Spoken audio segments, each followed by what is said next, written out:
She was once the strongest warrior in the demon kingdom. Yet, fate seemed to enjoy playing cruel tricks on her. The once invincible and brave woman had now become a mere experiment for humans.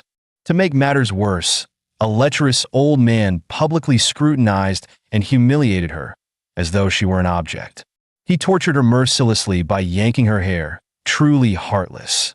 Thankfully, in her most desperate moment, Roland appeared, offering the only glimmer of hope.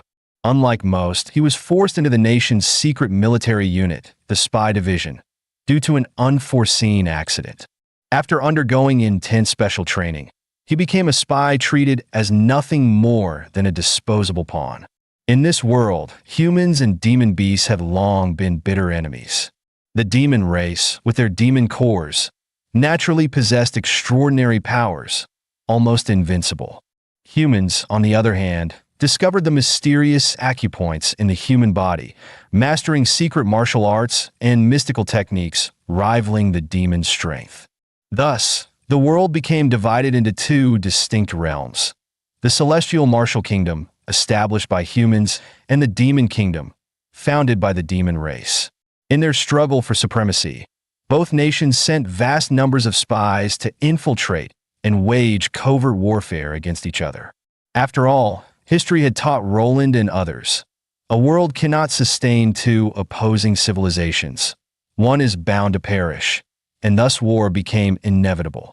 But now, Roland had become a prisoner of the demon beast theft charge, sitting in a prison transport wagon filled with demon beasts.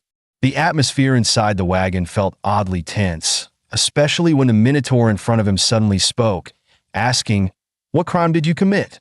Roland, feeling irritable, decided to make up an excuse. "I stole from a human official's house."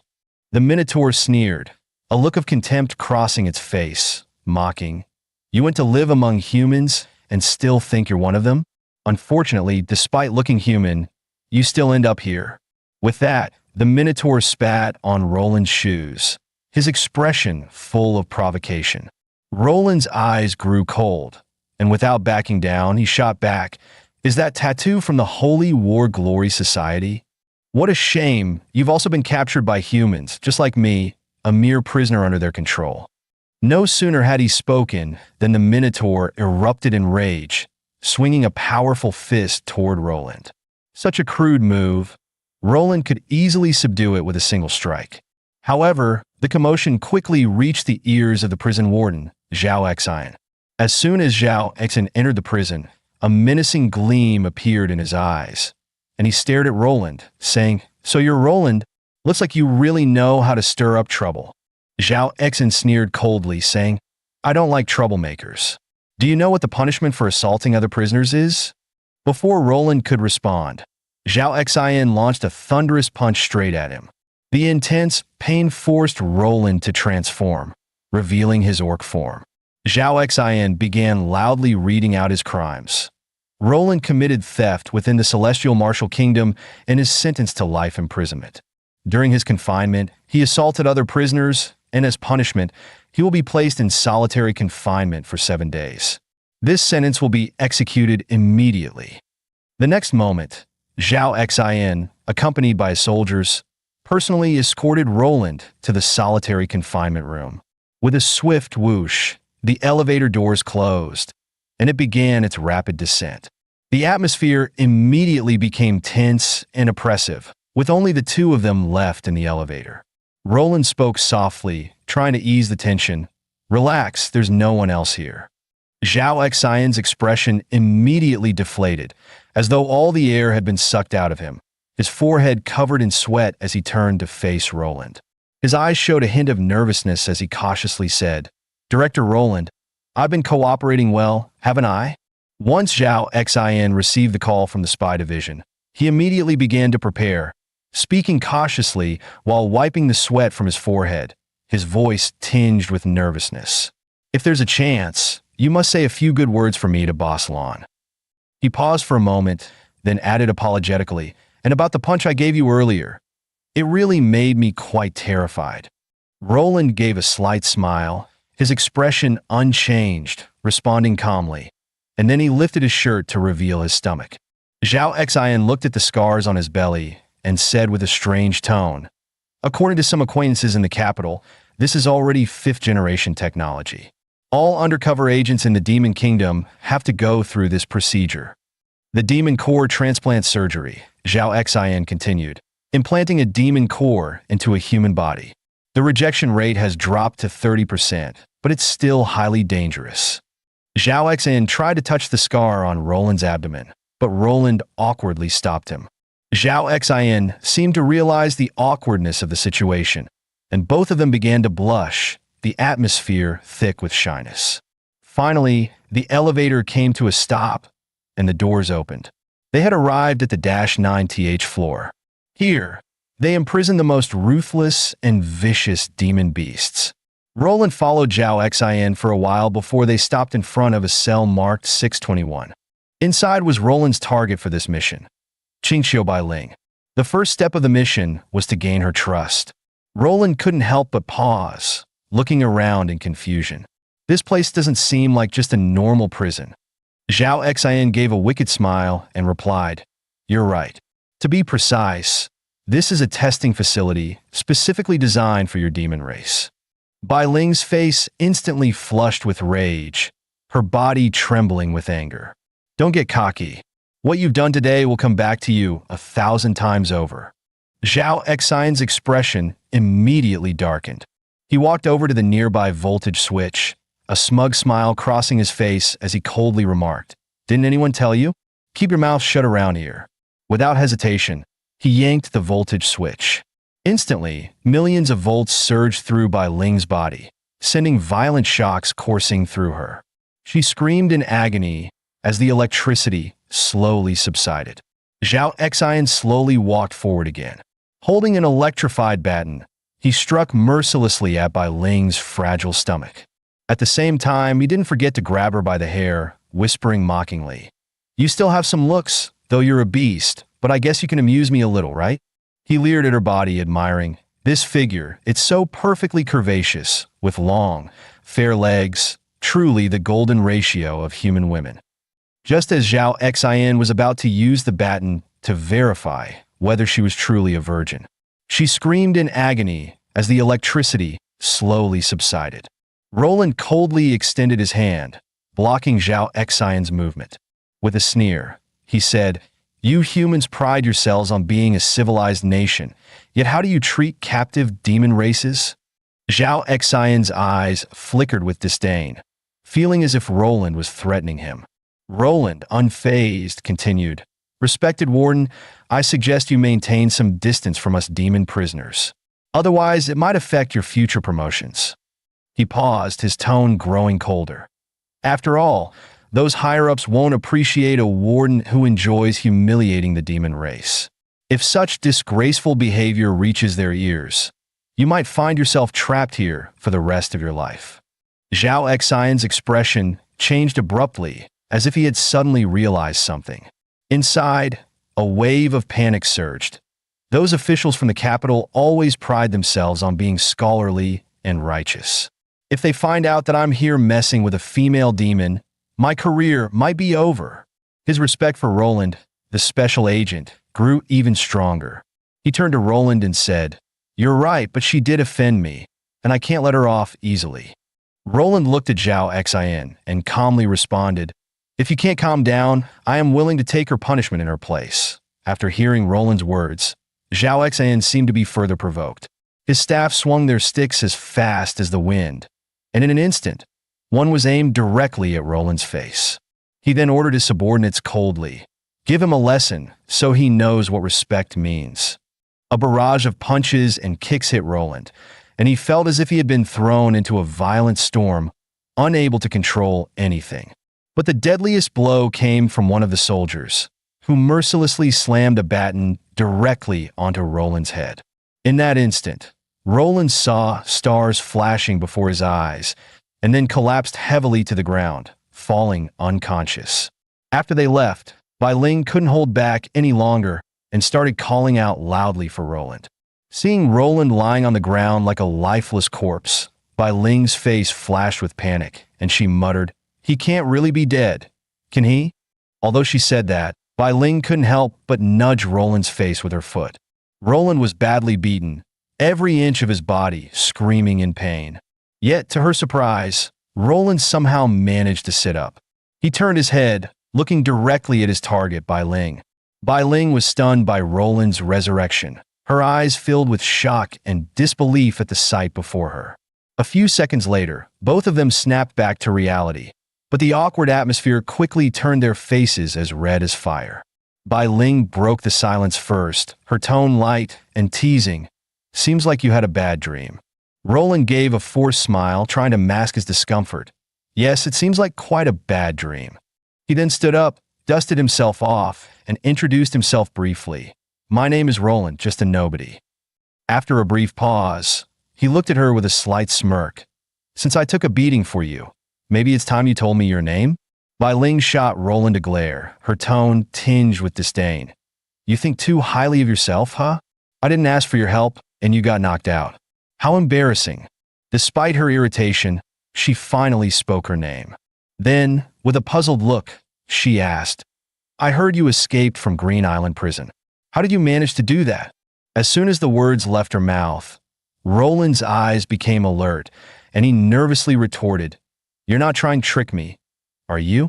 To report to the warden?" Bai Ling immediately exploded in fury, her face turning red with anger. "Report? I'll report your head. I'm a warrior of the Qingqiu clan. How could I possibly conspire with humans? I'll kick your ass."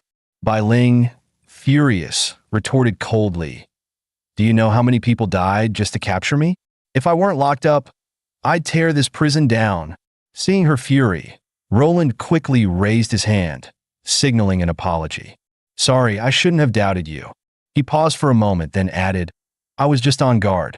After all, I thought being locked up together with a woman must be part of some conspiracy, afraid they'd use you to distract me." Bai Ling let out a cold smile, but there was a trace of sadness in her eyes. "You're thinking too much." In their eyes, we're just a bunch of uncivilized beasts. Roland felt a pang of sympathy in his heart. Seeing the loneliness in her gaze, he suddenly realized that perhaps both of them were just pawns trapped in this endless war. To ease the mounting tension, Roland raised his hand slightly, slowly showing the heavy shackles on his wrist. With a swift and precise motion, he tugged at them, and they fell with a crisp click, the sound lingering in the air, a strange sense of release in the silence that followed. Bai Ling's eyes widened in shock, a fleeting moment where her breath seemed to catch. Trembling, she said, "How did you do it?" "These shackles were designed specifically for the demon race. Almost no one can unlock them." Roland smiled faintly, his expression calm and unfazed. He casually revealed the fine needle in his hand and explained nonchalantly, "It's just a little trick I've picked up." He paused, his gaze sharp and piercing, before continuing, "These high-tech locks, the more complex they are, the simpler they become. Once you understand the principles, breaking them is almost effortless." Roland said casually, "I've spent many years in Xinwu Kingdom, living by theft. I've picked locks far more complicated than this. Nothing can stop me." Although Bai Ling found such behavior somewhat distasteful, even shameful, she couldn't help but feel curious, asking, "How did you bring the tools in?" Roland didn't answer immediately. Instead, he placed the fine needle on his chest, gently clasping his hands together. When Roland opened his hands again, the needle had disappeared without a trace, as if it had never existed. Roland slowly reached out, gently touching Bai Ling's cheek, his movements soft and deliberate, as if savoring the sensation of her skin. Bai Ling's eyes widened, thinking Roland was trying to make a move on her. She immediately became alert, ready to fight back. "Don't move! You dare!" Before she could finish her sentence, Roland swiftly pulled a silver-white needle from her hair. "Don't worry, I'm just taking something from you." Roland smiled and waved his hand casually, as though everything was under his control. Bai Ling watched this scene with surprise flashing in her eyes before she quickly regained her composure. She knew that Roland had gained her trust, so she decided to relax her guard and was ready to ask him about the next step in their plan. Roland looked up and smiled. "Of course, it's to get out of this hellhole. In my mind, The first step of the plan is to find a capable ally, someone with the power of a powerful demon like you. Upon hearing this, Bai Ling's eyes flashed with a cold, fierce glint, and she replied icily, "To be honest, I am exactly the kind of demon you're talking about." Her words carried an air of oppression, as if she was on the verge of exploding. "Once you unlock my shackles, I promise you'll see the fear on human faces." Roland understood what she meant, but knew deep down that unlocking her shackles would release a powerful monster, and that was also part of his mission. Roland responded with a light smile. "Actually, I've known about your strength for quite some time." His tone was calm, but his confidence was evident. "I know what kind of monster will be unleashed once I unlock you." Sure enough, when Roland unlocked her cuffs, Bai Ling immediately revealed her true form. Her body swelled up in an instant, and a powerful aura crushed the surrounding air, making it nearly impossible to breathe. But what Roland hadn't expected was that the pressure she exuded was no less intense than that of the dangerous woman from the Secret Intelligence Bureau, perhaps even more so. Bai Ling began to sway her head back and forth in the air, deeply inhaling the scent around her, as if she had found long-lost freedom. She suddenly cupped her face with both hands and laughed wildly.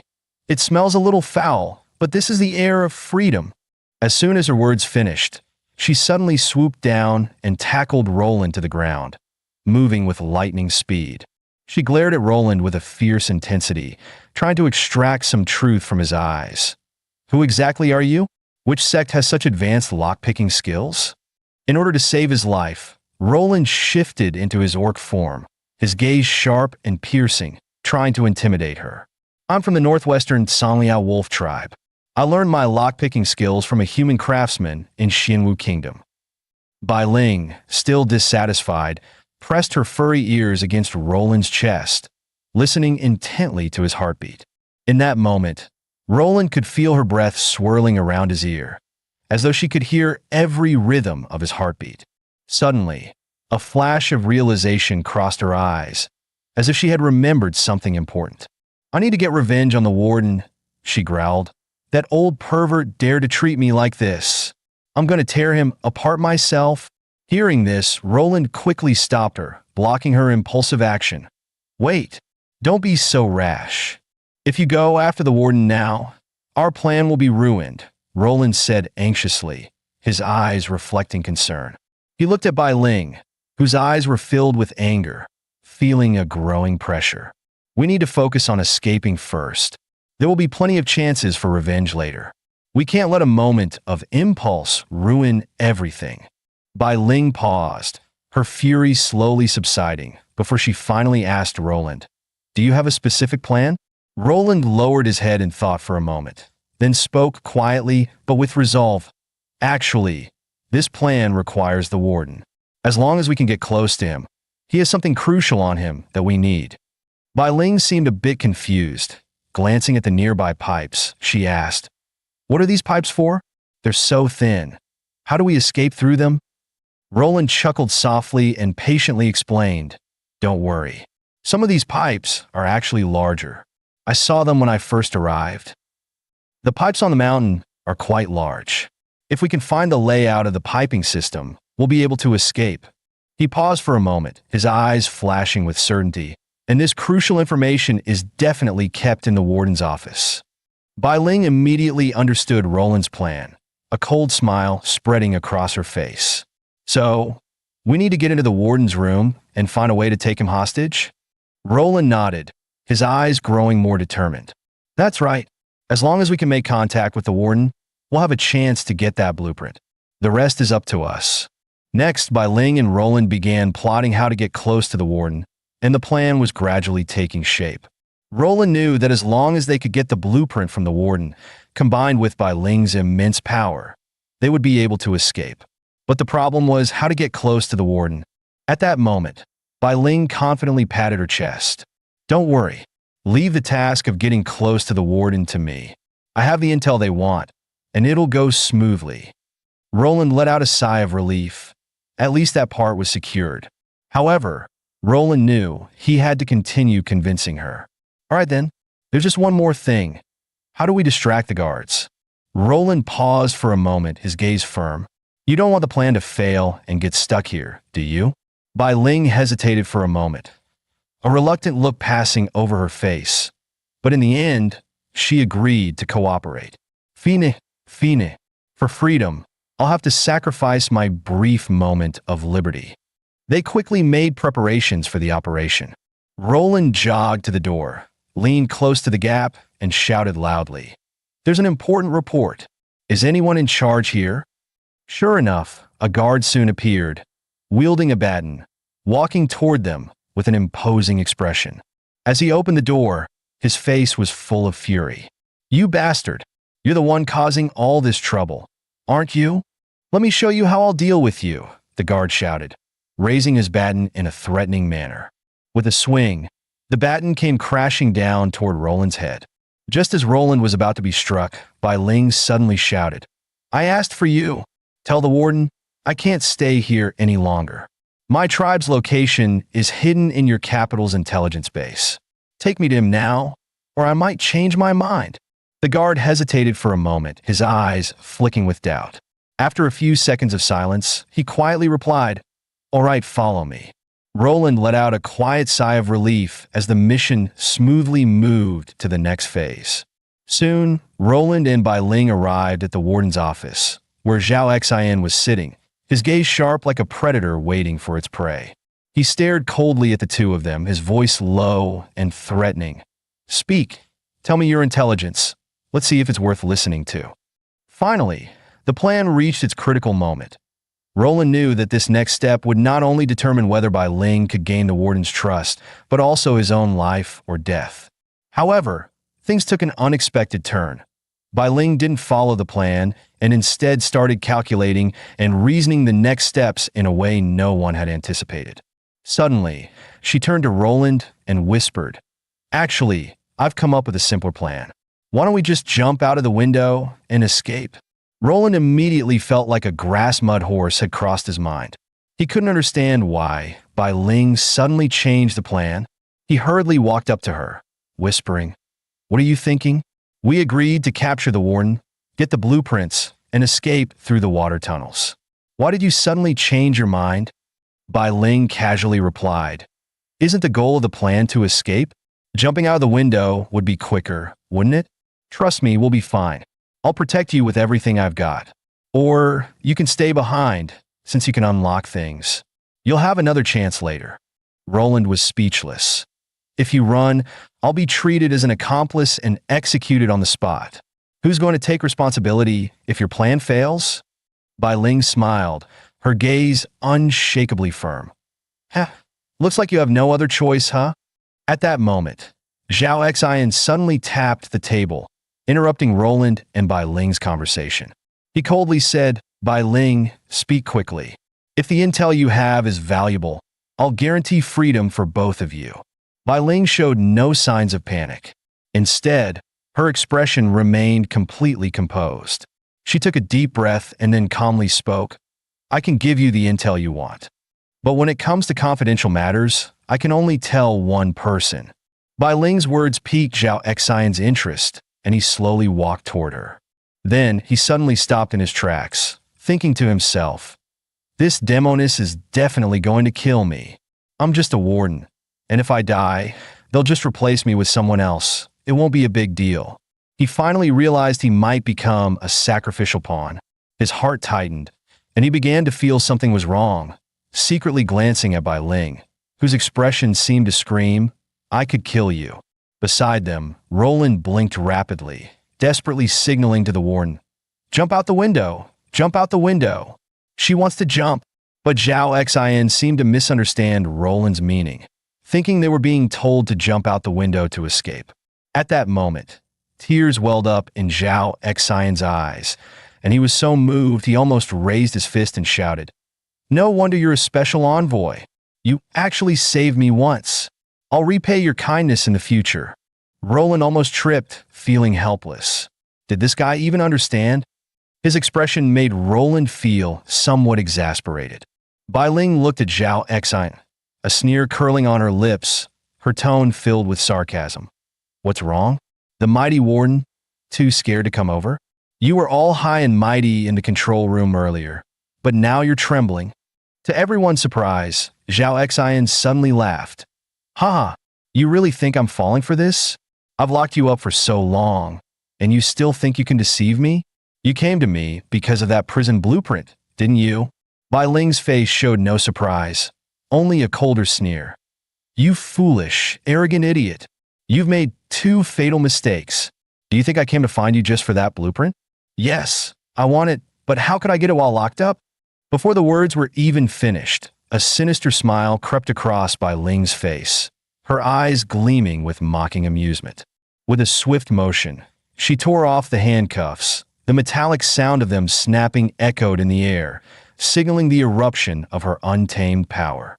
In the blink of an eye, she lunged at Zhao Xian, her movements so fast they were almost a blur, launching a devastating blow at him. Zhao Xian was completely unprepared for her sudden burst of strength, and the impact sent him staggering backward, falling clumsily to the ground. Standing over him, Bai Ling smirked, her voice dripping with scorn. "You really shouldn't have locked me up with him." Though knocked back, Zhao Xian quickly regained his composure, his eyes hardening with resolve. He grabbed his radio and commanded, "Send the defense strike team to the warden's office immediately. Stop them at all costs." In his mind, Zhao Xian was confident. All the exits had been sealed, and these two demons would surely attempt to escape through the window. Without hesitation, he ordered shoot to kill. Eliminate Bai Ling. As soon as he finished speaking, a barrage of bullets shot through the air like fire-breathing serpents, heading straight for Roland and Bai Ling. Without a second thought, Bai Ling lunged at Roland, throwing herself in front of him to shield him from the oncoming bullets, her expression determined and resolute. Without hesitation, Bai Ling spread her 9 tails wide, swiftly forming a protective barrier in the air, deflecting the barrage of bullets with a deafening cacophony of impacts. Roland was tightly shielded behind her, feeling the immense power emanating from her tails.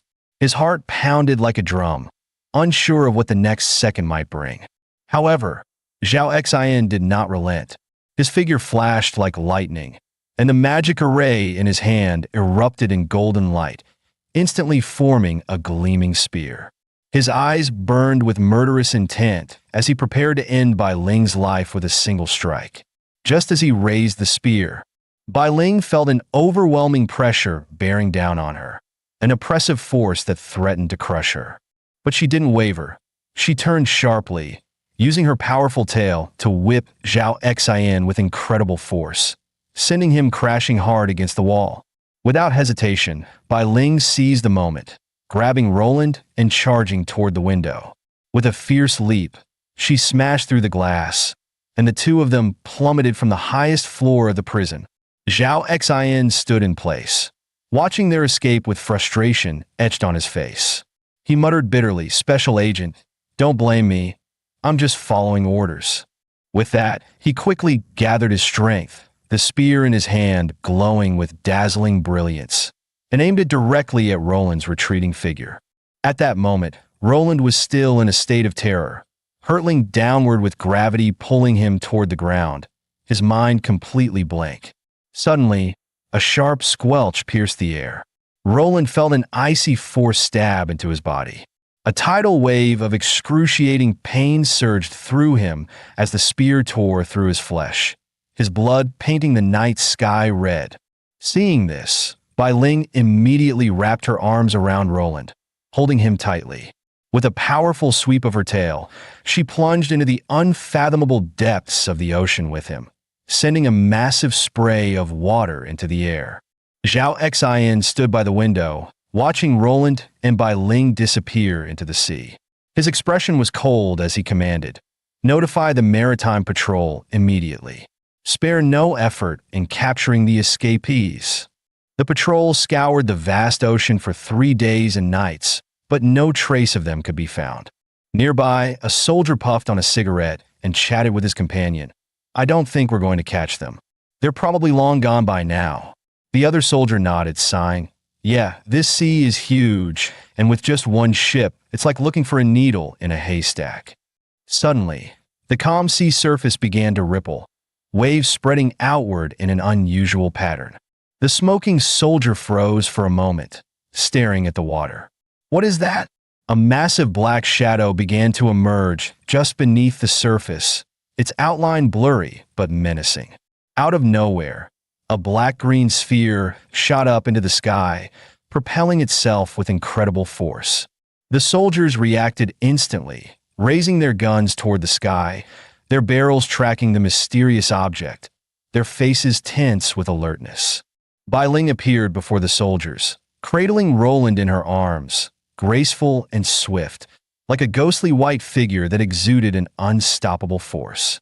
Her presence shimmered like moonlight on water, carrying an aura of absolute authority.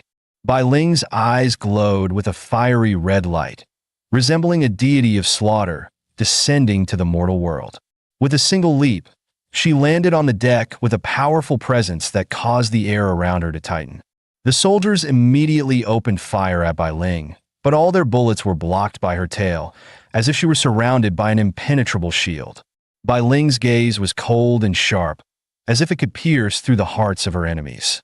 She scanned the soldiers briefly, and then her tail whipped out like a flash of lightning. 2 soldiers were instantly cut in half, blood splattering across the deck in a gruesome display.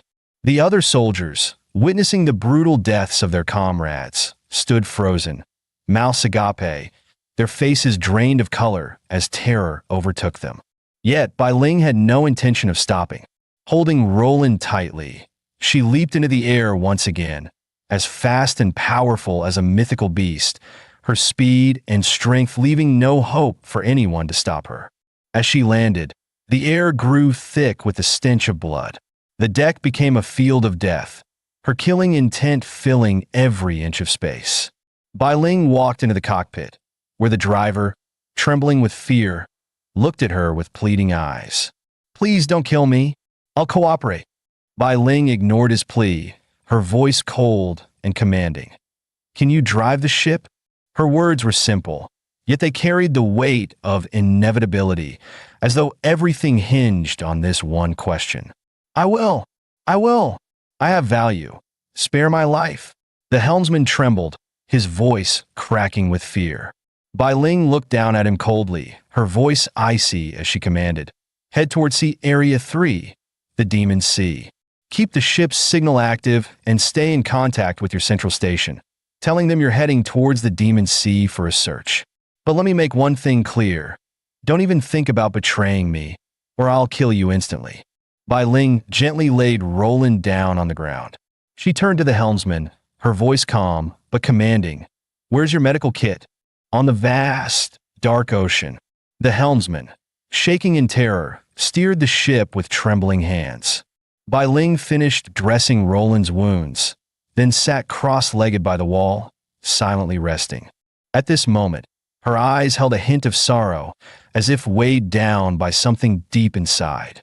Roland's face twisted in pain, his mind slipping into a dreamlike state. In the dream, Roland quietly watched a group of children playing joyfully, their laughter filling the air. A little girl holding a kite called out to her brother, "Brother, come look." Roland smiled at her and gently said, "Be careful. Don't let the kite fly too high." Another little girl approached Roland, a bit prideful, and asked, "Brother Roland, you bought a windmill for Amu, but why didn't you get me a gift?" Roland smiled, ruffling her hair. "Xiao Ming, you are the cutest in the universe. When your birthday comes, I'll buy you a super delicious cake." Xiao Ming's eyes lit up, excitedly saying, "Really? I want a chocolate flavor. Lots and lots of it. And you can't lie to me, Brother Roland." Roland smiled and nodded. Xiao Ming is the best. It's a promise." But Xiao Ming suddenly became serious, saying, "But don't you still have a mission? If you don't complete it, we could all die." Roland froze, fear gripping his heart. At the same time, bullets began to fly over the heads of the children, and the kids by the sea were shouting, "Brother Roland, come over." Just then, a woman in a red dress silently appeared behind Roland. Roland suddenly felt a strong sense of danger, terrified as he turned to look behind him. There she was, staring coldly at him. Lan Muyen. The woman smiled faintly, a trace of contempt in her eyes as she said coldly, "No manners? You should address me as Lady Lan Mu Yin. Roland glared at her angrily, his voice low but full of resentment. You promised me that as long as I worked for the Secret Intelligence Bureau, you wouldn't harm my family. Lan Mu Yin slowly approached, sneering as she looked down at Roland, her eyes full of disdain. Who do you think you are? Remember, you have no right to bargain with me. The lives of your family are in my hands. She lifted her chin slightly, her voice still cold. You're not the only option. The Secret Intelligence Bureau choosing you is your blessing. Complete this infiltration mission, and I will not treat you unfairly. Roland stared at her, his eyes filled with anger and determination. I don't care about that. I only want my family to be safe. Lan Mu Yin immediately slapped Roland across the face. Before he could recover, she mercilessly kicked him away.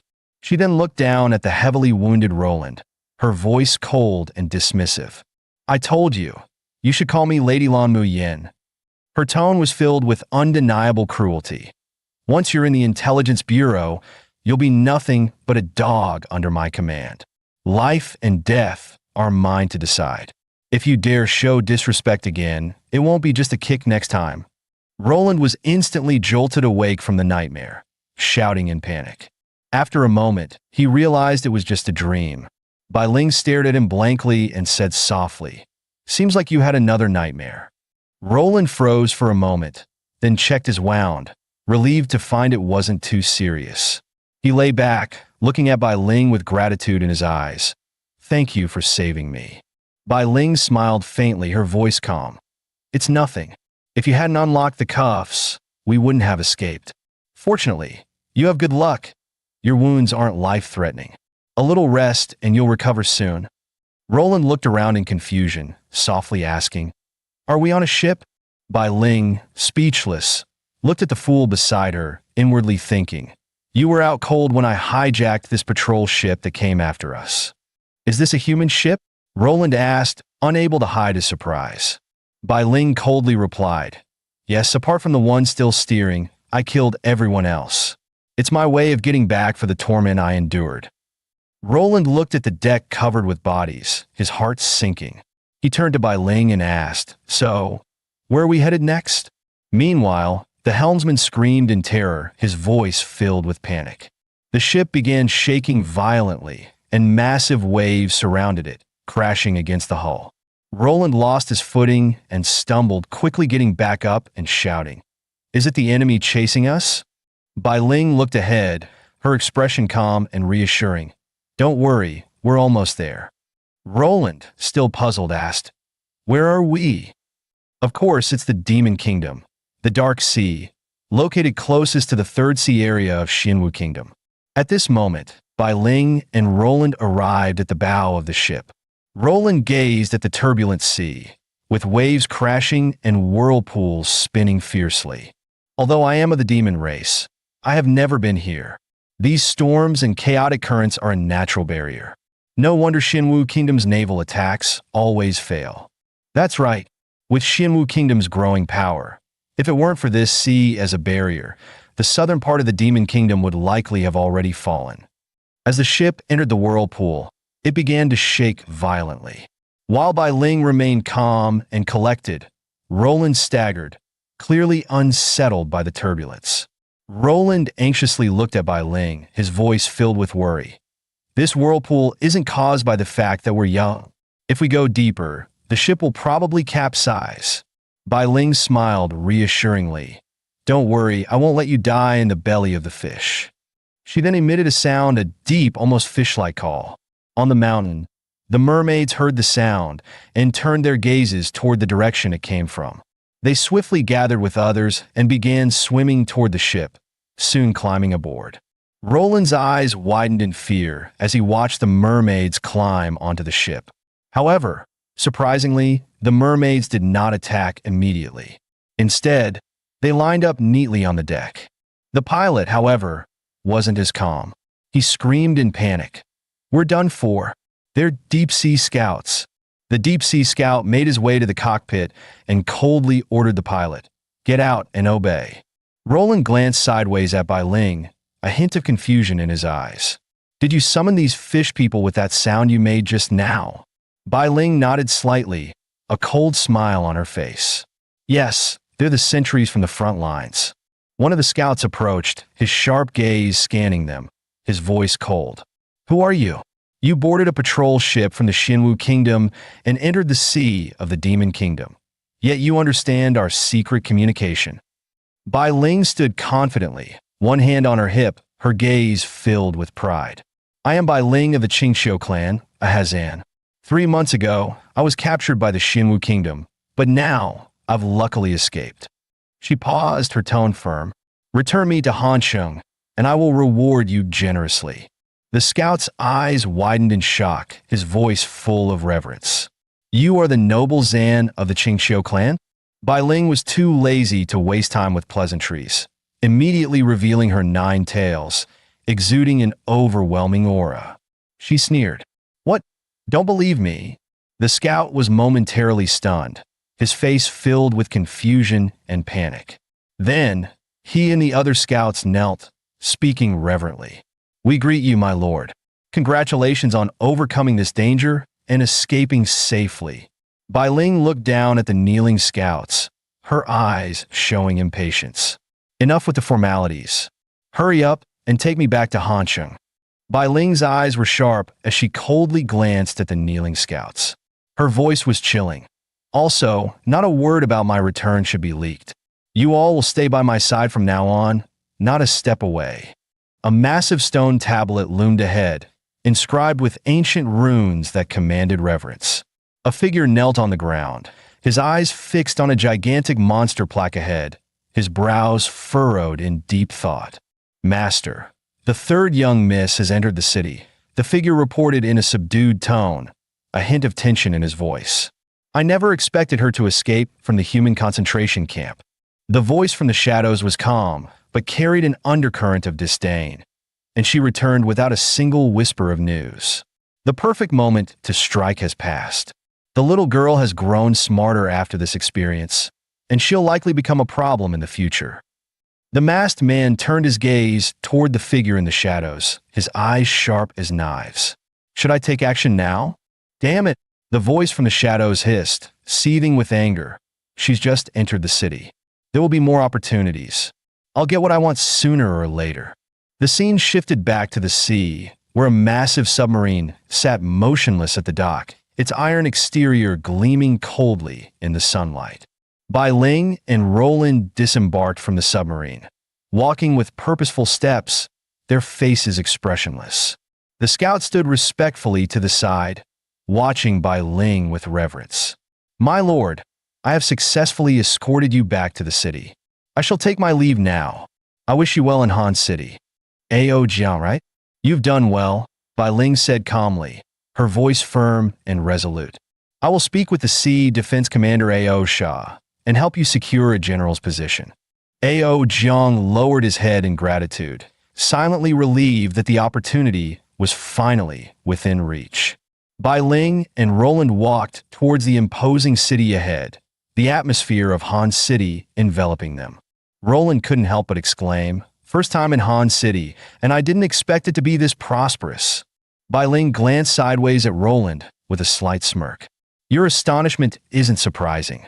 Though the Demon Nation as a whole lags behind the Shinwu Nation, Han City is located near the Black Sea Channel, a bustling trade hub and a stronghold with heavy defenses.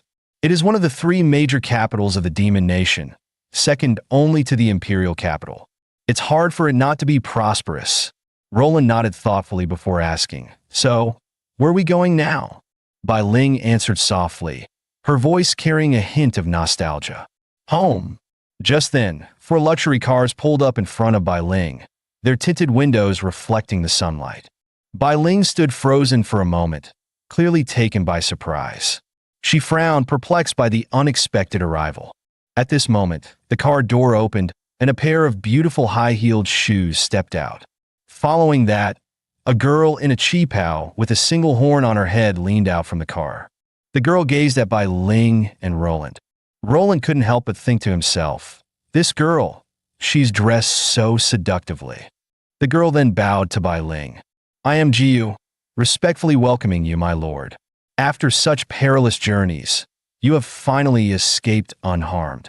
The old ancestor received the news early and was so excited, he couldn't stop dancing with joy.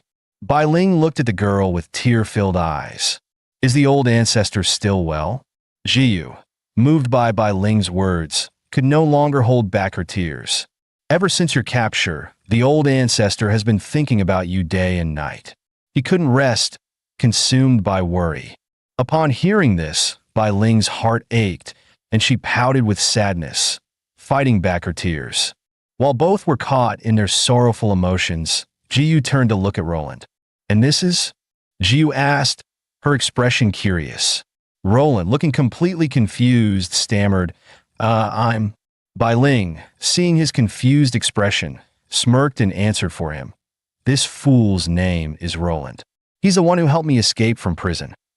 Roland stood there, still dazed after hearing Bai Ling's introduction, and softly said, Hello, Miss Jiyu. Jiyu immediately gave a deep bow, expressing her gratitude. Thank you for saving my young lady, my lord. Jiyu will repay you generously. Bai Ling watched them for a moment, and, sensing the atmosphere had eased a bit, softly said, All right, let's head back and talk later. Roland and Bai Ling sat awkwardly in the back of the carriage, the air thick with an unspoken tension. Roland glanced at Bai Ling briefly before quickly turning away, as though too nervous to meet her gaze. Bai Ling, sensing his discomfort, spoke calmly. If you have questions, just ask.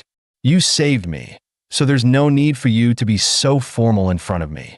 Roland paused for a moment, then looked at Bai Ling and said, Could you just drop me off somewhere up ahead? I don't want to get entangled with big figures.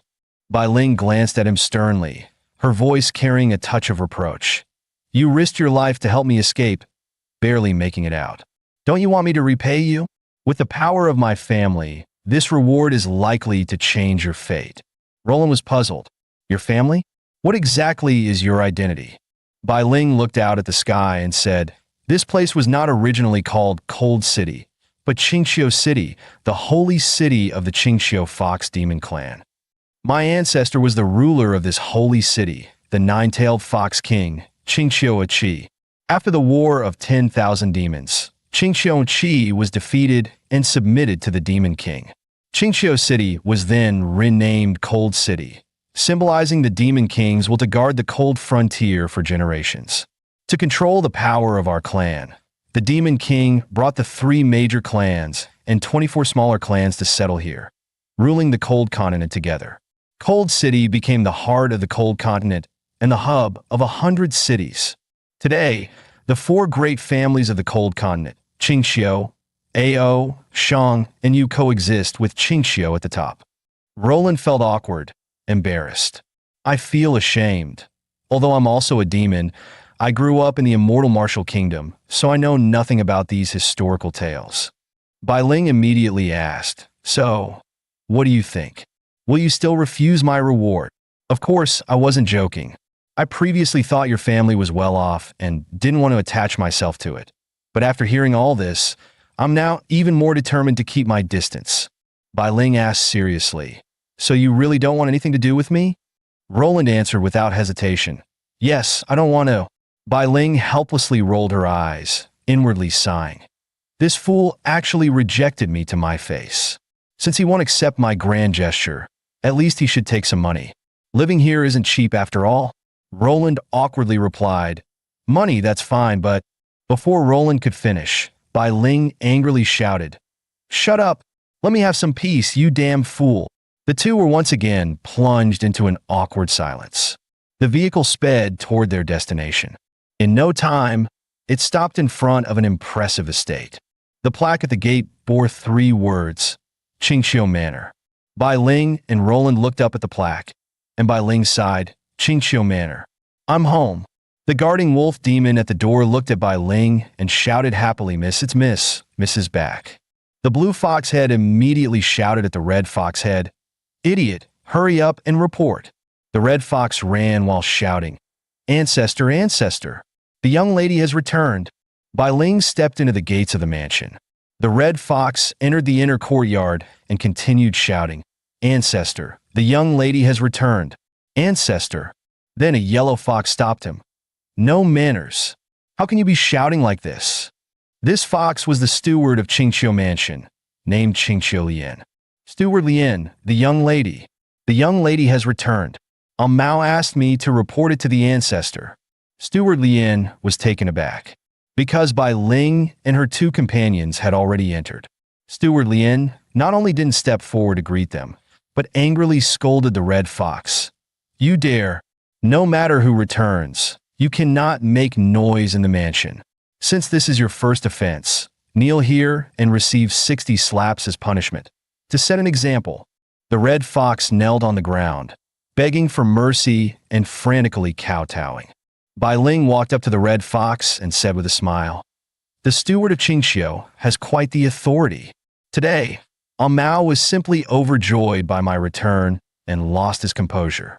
Could you please let him off?" Considering my face, Steward Lian bowed respectfully and replied, "Greetings, Mississippi. Perhaps you should go see the old ancestor first. She has been thinking of you day and night. As for the matter of the servants, leave that to me." Bai Ling's eyes appeared blank, and even Roland, standing behind her, sensed that something was wrong. It seems the steward of the Qingqiu residence doesn't get along with Bai Ling. There must be someone backing him. Not one to give in, Bai Ling released a burst of demonic energy and coldly asked, "What if I insist on intervening?"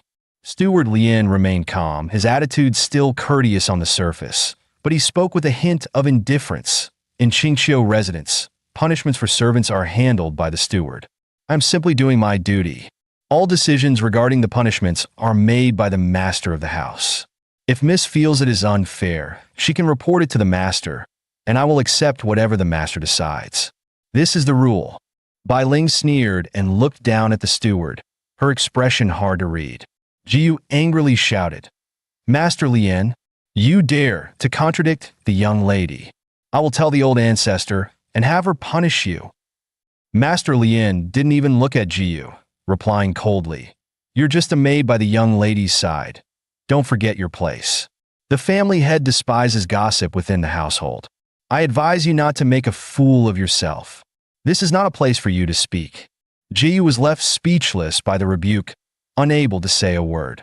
Master Lian waved his hand dismissively and said, "All right, leave the young lady's matters to me. The old ancestor is still waiting for you. Please hurry." White Ling stood there helplessly, feeling the sting of defeat once again, just like before.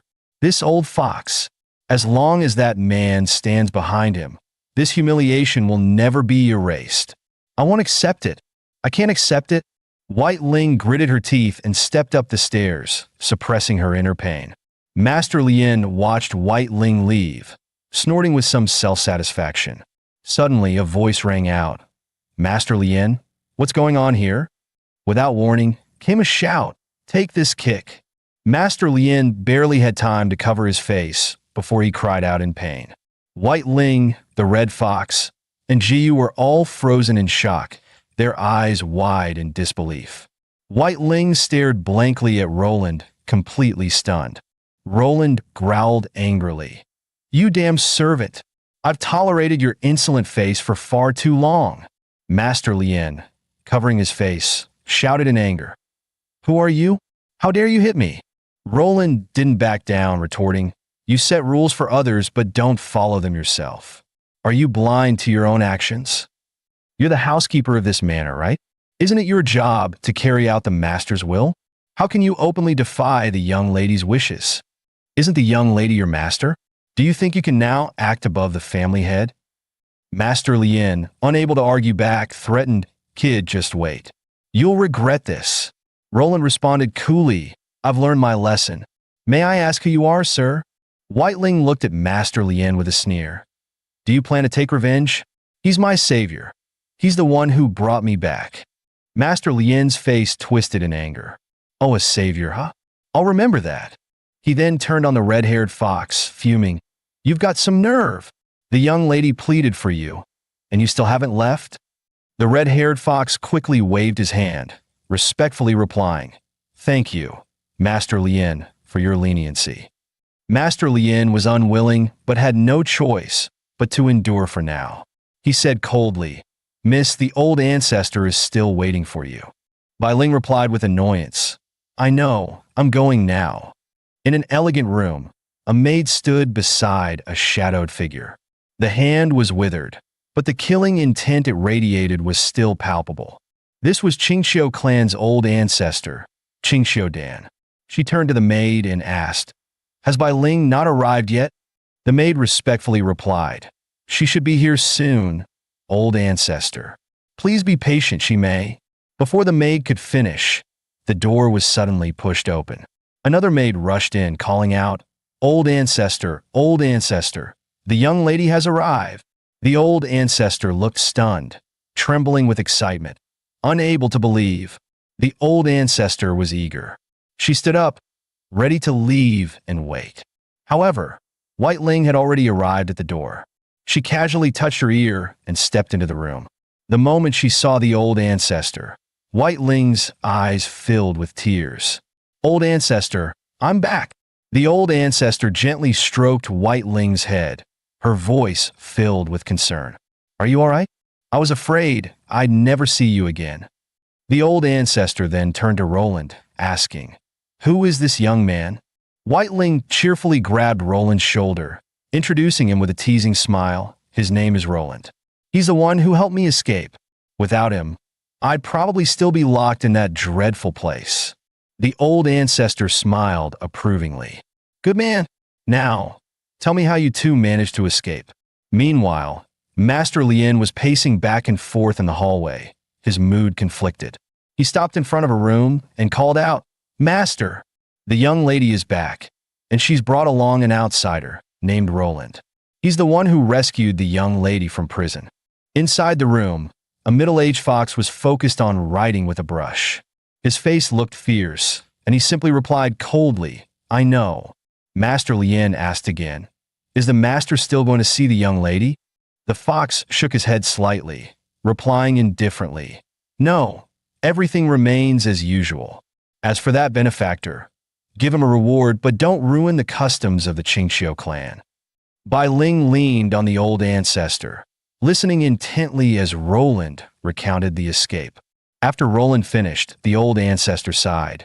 You actually escaped by jumping through the window. You really took a risk. It makes me nervous just hearing about it. I'm getting old, no longer as capable. Bai Ling playfully said, Those useless humans couldn't hurt me anyway. The old ancestor looked at Roland, impressed. Little brother Roland, I didn't expect you to have such impressive skills. Roland modestly cupped his hands. Old ancestor, you flatter me. The old ancestor continued to ask, Which clan are you from? Roland slightly parted his lips and said, I am from the Tsong Wolf clan of the north, but just a branch, not from the main line. The ancestor gave Roland a meaningful look, asking, Then you must have suffered a lot, right? Roland, hearing her tone, grew cautious. He thought to himself, This ancestor seems old and senile, but every word she speaks is probing my background. Roland sighed and replied, It's a long story. When I was young, the northern city of Mo and the surrounding villages suffered a great famine. The fields yielded no crops, and the forests were ravaged by wildfires. Mo City was on the border, and we knew how prosperous the Xinwu kingdom was. In order to survive, I, along with my clan, smuggled ourselves into Xinwu to seek a way to live. Later, I learned the skill of lockpicking and began living by thievery. But as they say, anyone who walks by the river will eventually get their feet wet. I was caught. After that, I was imprisoned in the Green Island prison for several years. I managed to escape once, but as soon as I got out, I was caught again. After Roland finished, the ancestor gazed at him and said slowly, It's not easy. Life in the human world is truly tough. The old ancestor looked at Roland and said warmly, Since you saved Bai Ling, I should make up for any neglect. What reward would you like? Roland looked at the old ancestor, hesitating and not knowing what to say. Bai Ling, however, playfully said, Roland doesn't even care for our family's rewards. Old ancestor, you don't know? On our way back, I tried offering an olive branch, but he politely refused, saying he doesn't want to get involved with our family, as if we were some kind of disaster. The old ancestor found Roland amusing and asked, Young man, Why is that? Roland, visibly nervous, quickly explained. I just feel that I escaped purely because of Bai Ling's skill, so I have nothing to repay. We helped each other. Bai Ling gave him a playful look and stuck her tongue out at him. The old ancestor smiled, her gaze sharp. Roland, you really have spent a lot of time with humans, haven't you? You've picked up some of their noble ideals. But still, there must be something you can offer in return. Just then, the door opened, and Master Lien entered, head lowered. Master Lien lowered his head and respectfully reported, Old ancestor, the family head sent me to inform you that he has urgent matters to attend to and won't be coming in person. I hope you can forgive him. Bai Ling stared hard at Master Lien and then playfully snorted, clearly displeased.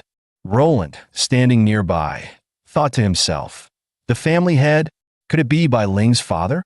Their father-daughter relationship seems quite strained. The old ancestor, angry, snapped. If he didn't want to come, he could have just said so, instead of making up such a convincing excuse. Master Lien once again bowed respectfully, speaking humbly, I dare not. The family head truly has pressing matters. Please forgive him, old ancestor. The old ancestor snorted, frowning. I can't be bothered to see him. However, there's still one thing that requires his decision. She pointed at Roland and said, This young man is Bai Ling's savior. Master Lien cupped his hands and said, Old ancestor, we met earlier in the front courtyard. The old ancestor nodded. Good. Go and ask him what kind of reward he thinks is appropriate for his help. Master Lien answered respectfully. When I left, the family head had already given instructions. The patrol team in North City's Fire God Street is missing a captain, a position that is neither too high nor too low. When Bai Ling heard Fire God Street, her expression instantly became serious. That place is a no man's land, a hotbed for all sorts of trouble. The previous team leader died under mysterious circumstances. Is this really a good assignment? She said coldly. Bai Ling turned to the old ancestor, her tone firm. Old ancestor, let him join the military with me. The old ancestor sighed, clearly having something she couldn't speak of. Steward Lien explained, Miss, the military is not like other departments. We must know the backgrounds of the personnel very well. Furthermore, the military isn't something our family can control alone. Bai Ling looked at Steward Lien, her voice tinged with confusion and irritation. What do you mean? Steward Lien gave an evil smile and slowly replied, Nothing really. It's just that Mr. Luo's and your status differ too much. If you're together day in and day out, it might not look very proper, right? Luo Lan looked around uneasily, unsure of how to react. He waved his hand, trying to smooth things over. Everyone, there's no need to let this cause discord. I never intended to save anyone. We simply escaped together. As for such a reward, I really can't accept it. Bai Ling became instantly angry upon hearing Roland's words. Roland, are you really unwilling to accept my good intentions? Roland glanced at Bai Ling's sharp eyes and waved his hand. Don't be angry. I didn't mean anything bad. I just think it's not appropriate. Then Roland turned towards the side steward and said, I don't know much about Han City. Suddenly asking me to become the captain of the inspection team, I'm afraid I won't be able to do it well. Bai Ling, with her back turned to Roland, huffed angrily. Excuses. Roland felt a bit awkward from her inexplicable pride. The ancestor gently patted Bai Ling on the back of her head. Your temper is still as wild as ever. What the young man said makes sense. He's not from the local demon clan. He really needs time to adjust. The ancestor then looked at Roland, saying in a more gentle tone, Roland, my grandson doesn't have many friends, but she truly considers you a friend. Bai Ling continued to act all proud. T.H. who considers him a friend? But her slightly flushed face revealed that she indeed had different feelings for Roland. Roland felt a warmth in his heart. A friend? It's been a long time since anyone has said that. The ancestor continued, All right, this matter is not urgent. You can settle down in the residence first. The moonlight was hazy, and the room was brightly lit. Roland, with his hands behind his back, instructed the two girls, All right, you can leave now. The two beautiful girls looked at Roland with a mix of shyness and shock. The girl in the red dress couldn't help but say, "But the ancestor ordered us to assist Mr. Roland with his bath and changing clothes." Roland's expression turned serious, and he ordered them to leave, saying, "I'm not used to being waited on. You can leave now. If the ancestor asks, just tell them I sent you out." The two maids respectfully began to exit. Roland cautiously opened the door a crack, carefully observing whether the two had truly left. After confirming they had gone, he started to remove his clothes. Then, he relaxed as he enjoyed a hot bath. Lying back, he thought to himself, "I've finally entered the land of demons. From here on, surrounded by enemies, one misstep could mean death without a grave. They will definitely try to probe into my background. My fabricated identity is mostly lies, but they shouldn't be able to uncover anything." Roland held his breath and sank into the water, constantly reminding himself to stay alert and not let his guard down. Just then, a knock came from outside the door. "Mr. Roland, are you asleep? Mr. Roland?" The voice outside was gentle and soft. Roland surfaced, his eyes bleary, and murmured to himself, "Who's looking for me at this hour?" The voice, it sounds a bit familiar. He quickly climbed up to the edge of the tub and called out loudly, "Who's there?" Outside, the shy voice of Jiyu replied, "Mr. Roland, it's me, Jiyu, the maid of Miss Bai Ling." Roland looked confused, thinking, "Jiyu? What's she doing here at this time?" Outside, Jiyu called again, "Mr. Roland, I have something to say to you." Roland sighed in frustration and hastily responded, "Oh, you wait a moment." Outside, Jiyu stood with her hands behind her back, patiently waiting, but her expression seemed a bit stiff, as if uncertain. Roland opened the door and spoke, "Miss Jiyu, it's so late. Do you need something?" Jiyu's face was flushed, adding a unique charm to her appearance as she softly said, "Mr. Roland, may I come in to speak?" Roland paused for a moment, feeling a sense of confusion rise within him. Then he opened the door wider, making space, and said, "All right, please come in." As Jiyu stepped inside, Roland carefully closed the door behind her, ensuring no one would interrupt them. He then looked at Jiyu, maintaining a hint of caution in his voice. "Miss Jiyu, what brings you here so late?" Jiyu's face grew even redder, her gaze intensifying as she slowly moved closer to Roland. Roland, feeling his heart race, was caught off guard by her behavior, his own face flushing. However, he continued to ask, "Miss Jiyu, what exactly is it that you want to talk about?" Jiyu moved even closer, her flushed face and alluring figure almost pressing against Roland. Before long, her chest was lightly pressed against Roland, and her lips were gradually moving closer to his face. Jieyu's voluptuous chest pressed against Roland as she leaned in, making him feel utterly panicked and awkward. Roland, flustered, stammered, Jieyu, you're too close." Jieyu, looking intently at him, her voice deep and full of longing, said, "From the first moment I saw you, I was deeply captivated by you. If you want tonight, I am yours." She then slowly began unbuttoning her outer garment, her eyes filled with seduction and tenderness. Roland looked away awkwardly, his mind filled with confusion and discomfort. In no time, a perfect figure was revealed before him, impossible to ignore. Suddenly, Roland reached out and firmly grasped her hand. Jieyu was shocked by his action, unable to believe that her overwhelming charm had been halted so decisively by him. Roland held her hand firmly, his expression serious as he said, "Jieyu, no matter your intentions, this is not how it should be done." Jiyu's face turned crimson with shock, her eyes full of disbelief. She whispered, "Am I not attractive enough? You don't have to worry. I am doing this willingly." Roland looked at her calmly, but firmly. "Although I don't know your true intentions, I can tell for sure that when you say you're attracted to me, it's a lie." Roland inched closer to Jiyu, his voice soft yet filled with meaning. "Because in your eyes, I see no love." Then, without hesitation, Roland opened the door and gestured for her to leave. "All right, Jiyu, you should leave now," he said coldly. Jiyu, embarrassed and furious, hurriedly buttoned up her clothes, biting her lip as she glared at Roland. Without another word, she stormed out of the room. Roland watched her run off, then slowly closed the door behind him. Standing by the door, his mind raced as he thought about what had just transpired. Jiyu came to seduce me in the middle of the night. Was this a test? Was it White Ling or that old ancestor? He shook his head with a bitter smile, a coldness creeping into his thoughts. Seduction. They really thought of that?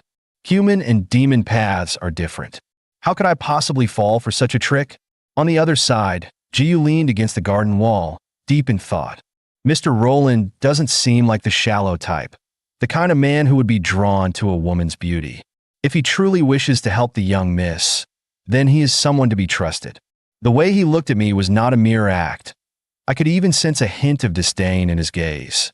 Realizing this, Jiyu's eyes widened in shock. Did he really dislike me? Oof, what a jerk. So many people are after me, and he dares to disdain me. Jiyu walked out of the garden, her hands behind her back, feeling a mix of emotions. Inside the room, Roland sat cross-legged on the bed, surrounded by a swirling green aura. Suddenly, he opened his eyes wide in confusion. How could this be? The demon core inside him had actually merged with the power of his acupoints. Could it be that the warden's attack earlier accidentally helped me break some kind of seal? Roland leapt off the bed in a flash, quickly standing. He instantly transformed into his werewolf form, his eyes gleaming with sharp light. Roland was astonished to discover that he could now wield the powers of Xianwu while in his demonized state. This is truly a blessing in disguise.